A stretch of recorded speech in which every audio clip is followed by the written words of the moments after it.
नमस्कार, आप देख रहे हैं जनता मांगे जवाब और मैं हूं आपके साथ कपिल मिश्रा। छत्तीसगढ़ कांग्रेस संगठन में एक विवाद थमता नहीं कि दूसरा नया बखेड़ा खड़ा हो जाता है। कांग्रेस संगठन सृजन में पदाधिकारियों की नियुक्ति में देरी हो या फिर पार्टी के अंदर खाने में हो रही हलचल, कांग्रेस ने बार बार बीजेपी को बैठे बिठाए कई मुद्दे दिए हैं। अब कांग्रेस प्रदेशाध्यक्ष के बदलाव की चर्चा सियासी घमासान मच गया है। बीजेपी के बयान से भड़की सियासी आग प्रदेश का राजनीतिक तापमान बढ़ा रही है। तो आज इसी मुद्दे पर चर्चा करेंगे, लेकिन सबसे पहले देख लेते हैं खास रिपोर्ट।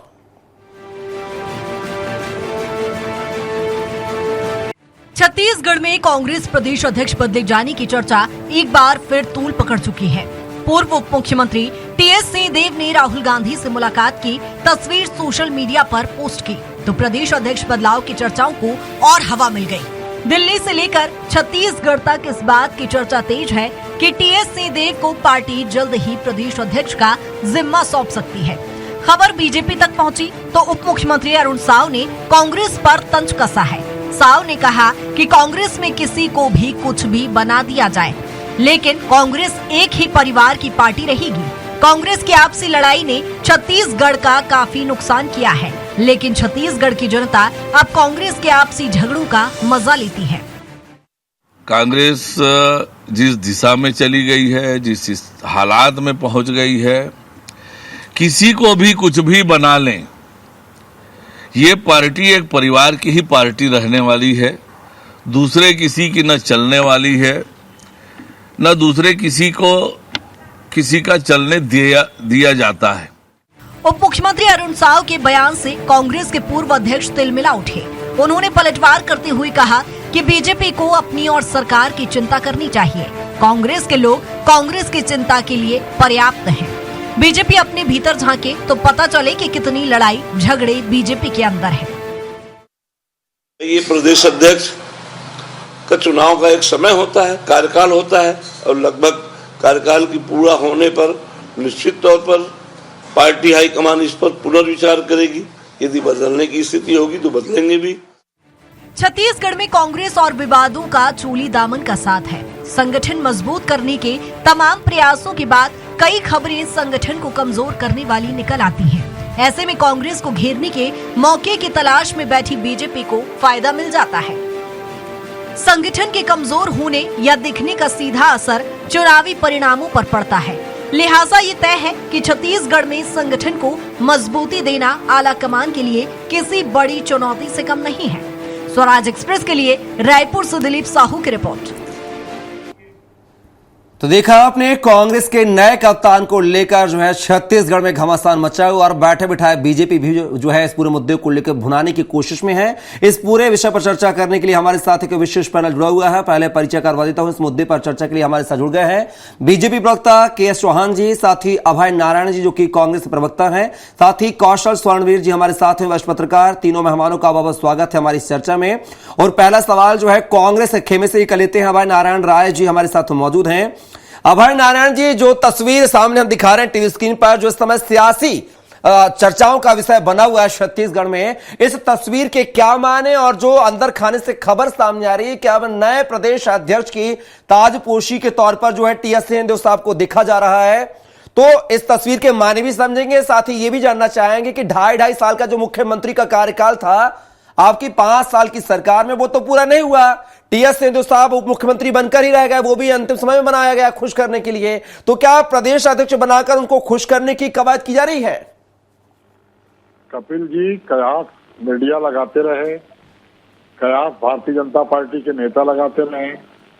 आज दीपक बैद जी अध्यक्ष हैं, उनके नेतृत्व में जिला अध्यक्ष, ब्लॉक अध्यक्ष की नियुक्ति हो गई और संगठन मनरेगा को लेकर लगातार सड़क पर है।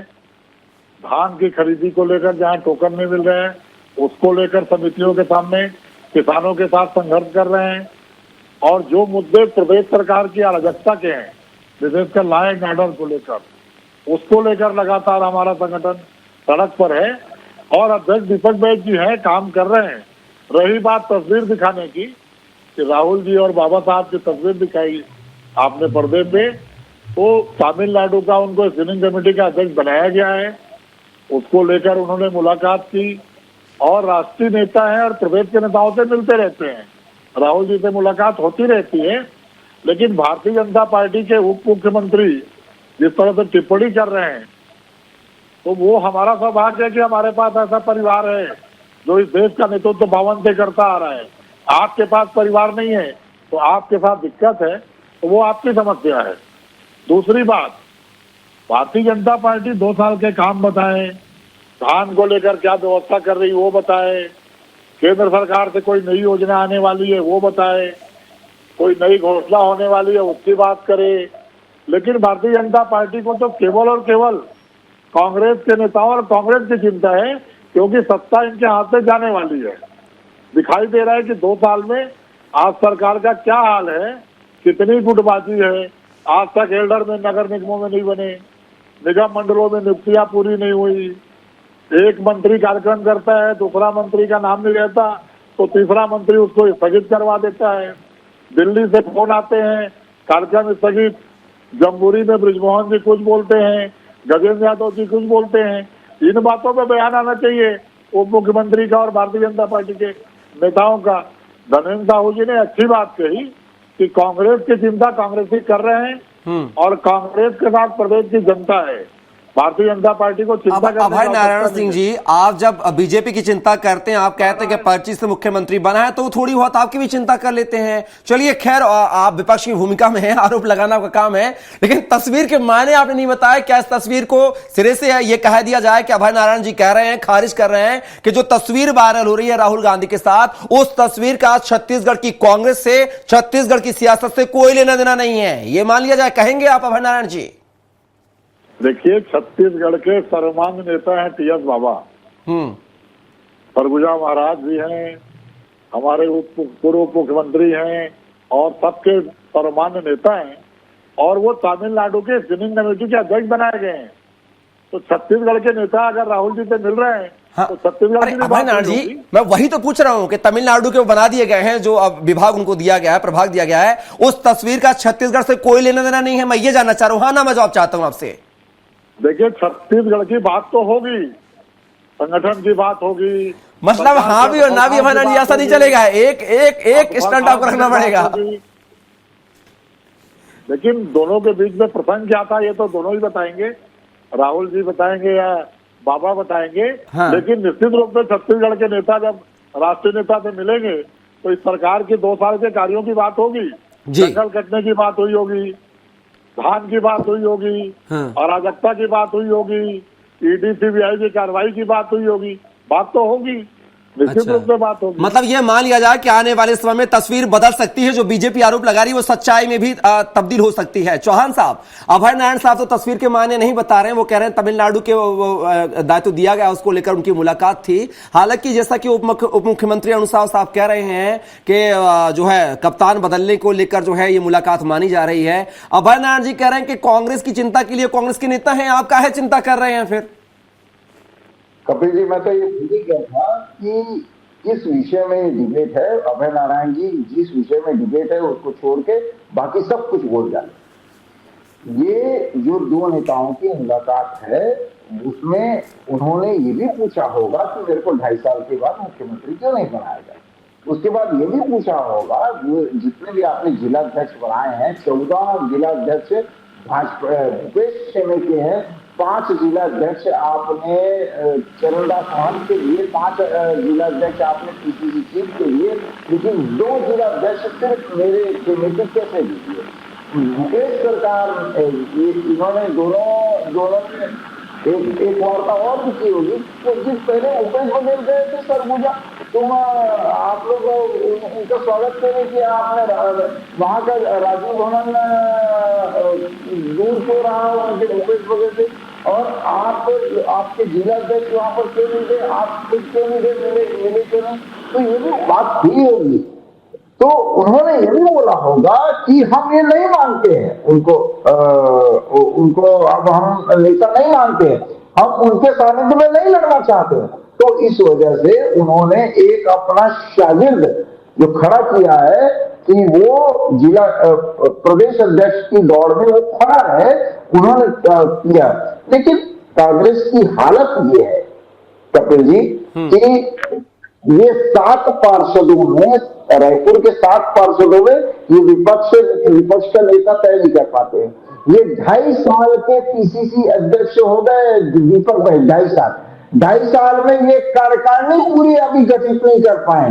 3.5 साल हो गए इनके कोषाध्यक्ष को भागे हुए, 3.5 साल में ये लोग प्रदेश के कोषाध्यक्ष तय नहीं कर पाए। सोशल मीडिया में भाजपा और कांग्रेस की लड़ाई नहीं लड़ी जाती है, इसमें समर्थकों की लड़ाई लड़ी जाती है। वो है भूपेश बघेल और टीएस सिंहदेव। कई सोशल मीडिया में कई बार अभी कितनी लड़ाई लड़ी गई सोशल मीडिया में, तो ये अंदरूनी, ये पार्टी नहीं है। चौहान साहब, आप चौहान साहब उनके कार्यकाल का समय गिना रहे हैं, नियुक्तियां गिना रहे कि नहीं हो पाए, वो तो आप पर भी आरोप लगा रहे हैं कि 2 साल का कार्यकाल पूरा हो गया, निगम मंडल आप नहीं भर पाए हैं। उन्होंने कभी बात कही ना अभय नारायण जी ने, उस पर भी थोड़ा ज्ञान डाल दीजिए, प्रकाश डाल दीजिए। कौन सा निगम मंडल जो है वो भरा नहीं गया है, ये आप मेरे को बता दें। अभय नारायण जी, आप पर बड़े आरोप लग रहे हैं, बताइए। सुन लीजिए ना। मैं कह रहा हूँ कि एल्डरमैन तक नहीं बना पाए। नगर निगमों में एल्डरमैन बनते हैं, उसकी नियुक्ति आप तक नहीं हो पाई। और अमर अग्रवाल का झगड़ा, उसके बाद बोलते हैं कि मतलब हमारा लड़का कोई नहीं होगा टीएससी में, एक ये बोलेगा कि हमारा। शायद अभय नारायण जी को आवाज सही नहीं मिल रही है, टीम पीसीआर अभय नारायण जी को आवाज नहीं मिल रही है। जी चौहान साहब। ये कपिल जी, मैं ये बोलता हूं कि पीसीसी अध्यक्ष की तो इतनी दुर्गति हुई है दीपक बैच की कि उनको तो कब से पद छोड़ देना चाहिए था। एक पूर्व विधायक उनको नसीहत देते, नैतिकता का पाठ पढ़ाते हैं कि आपको पद छोड़ देना चाहिए, जब तक आप रहोगे मैं राजीव भवन में जाऊंगा। और उनके रहते हुए रविंद्र चौबे जी बोलते हैं कि हम पीसीसी अध्यक्ष और विजय चरण तो बोलते हैं कि हम पीएससी के नेतृत्व में चुनाव लड़ेंगे। इतनी दुर्गति तो किसी आज तक किसी पीसीसी अध्यक्ष की नहीं हुई, लेकिन दीपक बैच की हुई है। और ये जो नेता अभी मिल रहे हैं, तो जिस नेता को इतने जिलों में, पूरे छत्तीसगढ़ में सिर्फ 2 सीटें, 2 जिलों में ही उनके अध्यक्ष बनाए गए हैं, उस नेता के बारे में आप क्या बोल सकते हैं कि उनको प्रदेश अध्यक्ष बना दिया जाएगा? हाँ, चलिए अभय नारायण जी कुछ कह रहे हैं, अब अभय नारायण जी को सुन लेते हैं। चौहान साहब 30 सेकंड। अभय नारायण जी। चौहान साहब से मैं निवेदन करूंगा कि वो गिन रहे हैं महंत के कितने, भूपेश बघेल के कितने, टीएस बाबा के कितने, दीपक बैच के। चौहान साहब ये कांग्रेस है, सब कांग्रेस के अध्यक्ष हैं। यहाँ 2 लोग की नहीं चलती कि वहां से चिट्ठी आएगी तो मुख्यमंत्री कौन बनेगा। 14वां मंत्री आपने अपने औद्योगिक मित्र के कहने से बनाया। अमर अग्रवाल जी, अजय चंद्राकर जी, धर्मलाल कौशिक जी बैठे रह गए। तो मैं तो कह रहा हूं कि अंदर खाने की बात अगर आप पता करके काम कर रहे हैं तो जरा सरकार की भी कर लीजिए कि बलौदा बाजार का कलेक्टर कार्यालय क्यों चला, 3 साहू की हत्या एक दिन में क्यों हुई, तोमर बंधुओं ने इतना अत्याचार क्यों किया, चाकूबाजी क्यों हो रही है, जरा वो भी पता कर लीजिए। किसान का धान का नौकर क्यों बचा, ये तो जरा पता कर लीजिए। जैद खान को किसने डाला था, एक धार्मिक जैद खान को किसने डाला था। मैं सिर्फ ये निवेदन करूंगा कि 2 साल के काम बताइए, 2 साल की 11 साल केंद्र सरकार। चलिए अभय नारायण जी, अभय नारायण समय का अभाव है, कामों पर चर्चा होगी। चौहान साहब। हाँ चौहान साहब। दीपक बैच अध्यक्ष हैं और दीपक बैच के नेतृत्व में विष्णुदेव साय सरकार के खिलाफ सड़क से लेकर सदन तक लड़ाई चल रही है। लेकिन बदले भी जा सकते हैं, ये भी कहें कि अभय नारायण जी, ये लाइन जोड़ दीजिए कि हो सकता है बदलाव भी हो जाए। आप चूंकि कह रहे थे, चलिए आप दोनों पर दोबारा रुक करूं। अभय नारायण जी, समय का अभाव है, और भी पैनलिस्ट हमारे साथ, उनको भी सुन लेते हैं हम।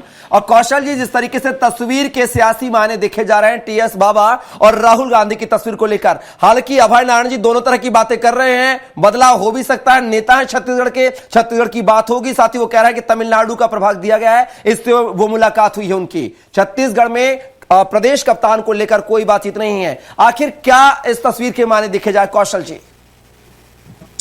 कपिल जी, देखते हैं निश्चित तौर पर जब भी टीएस बाबा, राहुल गांधी या प्रियंका गांधी या दिल्ली में किसी भी बड़े लीडर से मिलते हैं तो इन तरह की सुगबुगाहट पहले भी छत्तीसगढ़ में होती रही है। पिछले 6 महीने से आप देखेंगे कि प्रदेश अध्यक्ष दीपक बैज को बदलने की चर्चाएं कई बार चल चुकी है। लेकिन मुझे ऐसा लगता है कि उनके 3 साल के कार्यकाल पूरा होने में जुलाई तक का समय है, और अभी चूंकि टीएस बाबा को चूंकि तमिलनाडु और पुडुचेरी में जो चुनाव होने वाले हैं, वहां की स्क्रीनिंग कमेटी का मेंबर बनाया गया है, और चुनाव भी मुझे लगता है कि वो मई जून तक जाएगा। तो कहीं कहीं जो इस तरह की स्थिति देखने को मिल रहा है, वो जो उन्होंने अपने टैग किया है सोशल मीडिया पे, मुझे लगता है कि उस ये मुलाकात सिर्फ उतना ही है, इसको जबरदस्ती राजनीतिक टूल देने का कोई औचित्य नहीं है। और अभी प्रदेश अध्यक्ष बदलने की ऐसी कोई बात भी नहीं है, क्योंकि आप देखेंगे ना कोई सामने कोई चुनाव है ना कुछ है, चुनाव को भी लगभग 2.5 से 3 साल का समय बचा है। तो अभी प्रदेश अध्यक्ष बदले जाने को लेकर मुझे नहीं लगता कि कांग्रेस इतनी जल्दबाजी करेगी, क्योंकि कहीं कहीं दीपक बैज कुछ न कुछ कई सारे मुद्दों पर लगातार काम कर रहे हैं। आप देखेंगे लगातार धरना प्रदर्शन आंदोलन और कहीं कहीं रणनीतिक तैयारी करने में लगे हुए हैं, और प्रदेश में कई तरह आंदोलन में भाग ले चुके हैं। तो अभी औचित्य नजर नहीं आता कि प्रदेश अध्यक्ष को बदला जाए, क्योंकि आप देखेंगे अभी जो नया प्रदेश अध्यक्ष जो भी बदला जाएगा वो आगामी चुनाव तक वो काम करेगा।